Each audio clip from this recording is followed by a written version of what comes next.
Buying a house is not something you do impulsively. A lot of understanding is needed, and your budget should be your greatest priority. A place that won't rip a hole in your pockets in the state you live in makes a big difference for your property taxes. So the question is, what is the greatest determining factor when you are thinking of buying a house? Are you moving in the right direction, and if so, what is the best state for you to buy a house? If you are thinking about buying or selling a house right now, and you need some insight, then you are in the right place. Different states charge different amounts of property tax, and knowing these differences might be a big lifesaver. The housing market has seen a lot of unusual trends in the last couple of years, and things have been pretty weird.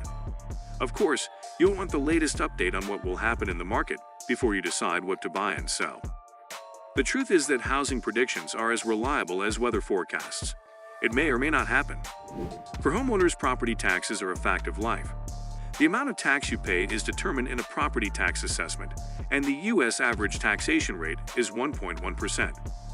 Everyone knows that property taxes can't be avoided. However, they are much cheaper in certain areas than others. By state, the average ranges from as low as 0.28% to as high as 2.49%. If you are thinking of moving and you want to compare the charges on average, then here are some of the cheapest states to buy a house.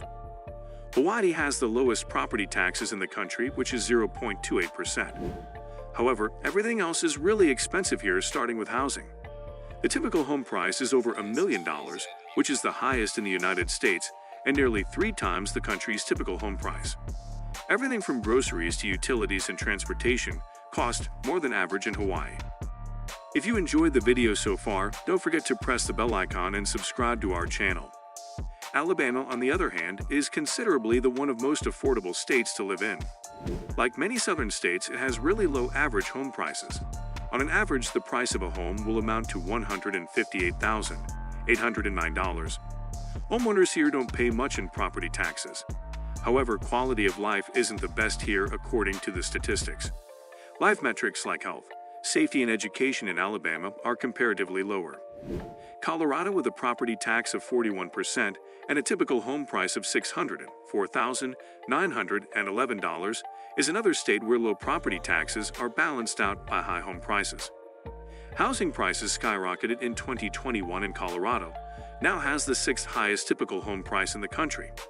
This state is quite popular with outdoor enthusiasts because of its landscapes and mountains.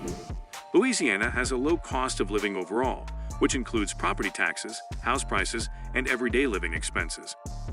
It's a place where you can find a mix of people from different cultures and backgrounds. The diversity here is amazing. Though it might be a fun place to live in, poverty rates in this state are one of the highest in the nation. West Virginia is an example of as affordable as it gets in the United States. The mountain state boasts cheap property taxes and lowest typical home prices. This state doesn't have any large cities and is primarily filled with more rural areas. The job market isn't the best, which could be a problem for a person who is not a remote worker. This means that it is not everyone's cup of tea. South Carolina, with a property tax rate of 0.57% and a typical house rate of $293,445, is a quite popular choice for people looking for outdoor recreation and an affordable cost of living. It has a warm climate and offers plenty of outdoor activities. Housing is cheaper than average, and the low property taxes make it an attractive deal. Delaware is a small state with a population of less than 1 million. Property taxes here are quite low, while home prices are close to the typical price in the United States. Delaware is a safe haven for retirees, as this state has no sales tax and retirement income exemptions. If you have a tight budget and want to save a little money here and there, then Delaware is what you are looking for. Wyoming has the lowest property taxes and a population of less than 600,000 people. This place would definitely suit you if you like small towns.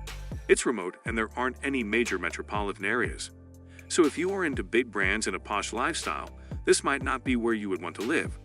In 2022, Iowa, Indiana, Ohio, and Nebraska were the top 4 cheapest states to buy a house. Iowa, Idaho, and Wyoming are increasingly attracting new home buyers who are sick and tired of the high housing prices and taxes in coastal areas. Ohio is one of the most underrated states in America, where you can find homes as cheap as $50,000. Washington, D.C. may not be a state, but it has its own property taxes, which are considerably low. However, your savings might just end there. Washington is known for having the second highest typical home price, which amounts to nearly $826,124. Although home prices here are gut-wrenching, the public transportation system in Washington, D.C. is one of the best in the United States, and this might be a good place to live a car-free life instead of a carefree life. It's unlikely that home prices will go down in the coming years. Freddie Mac predicts home prices will grow at a slower rate of 4% in 2023, but they are not going to drop in the coming years. The only factors that could make the home prices go down are related to supply and demand. If the number of homes for sale start booming, then buyers wouldn't have to compete as hard as before for a small selection of homes. The housing market downturn in 2023 could be worse according to some news headlines. But experts at the National Association of Realtors and Freddie Mac predict the number of home sales will either experience no increase or slow to 5.4 million, and home prices will soften to a normal growth rate of 2 to 4% in 2023. You needn't worry about what the news says. They often hype things up just to get your attention. Ignore the headlines and look at the data. You might see news headlines that say housing market conditions will worsen in 2023, but then you find out what they really mean is home prices will grow at a slower rate. The word worsen makes it sound really scary, and that's just a clickbait to lure you in. The truth is that slower growth isn't a sign of crashing.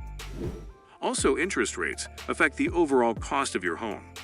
In 2021, interest rates were at an all-time low, averaging 2.3% for a 15-year fixed-rate mortgage and 3% for a 30-year fixed-rate mortgage.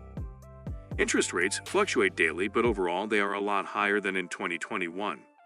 This is a great hassle because it means new buyers entering the market will end up paying thousands more dollars in interest on their house over time.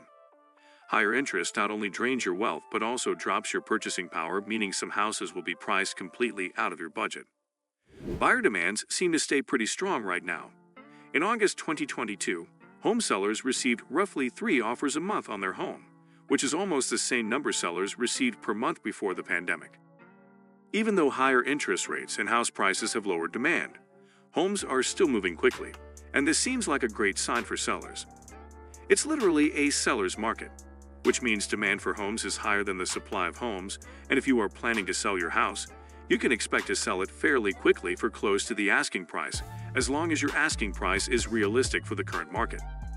However, a buyer's market where there are more homes for sale than buyers may be a far-fetched dream.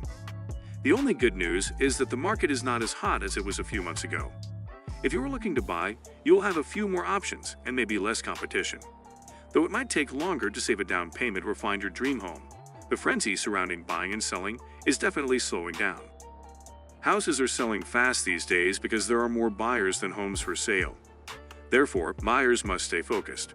If you find your dream home with a budget that suits you and your family, it's likely other buyers are interested too, and it could sell if you wait too long to commit.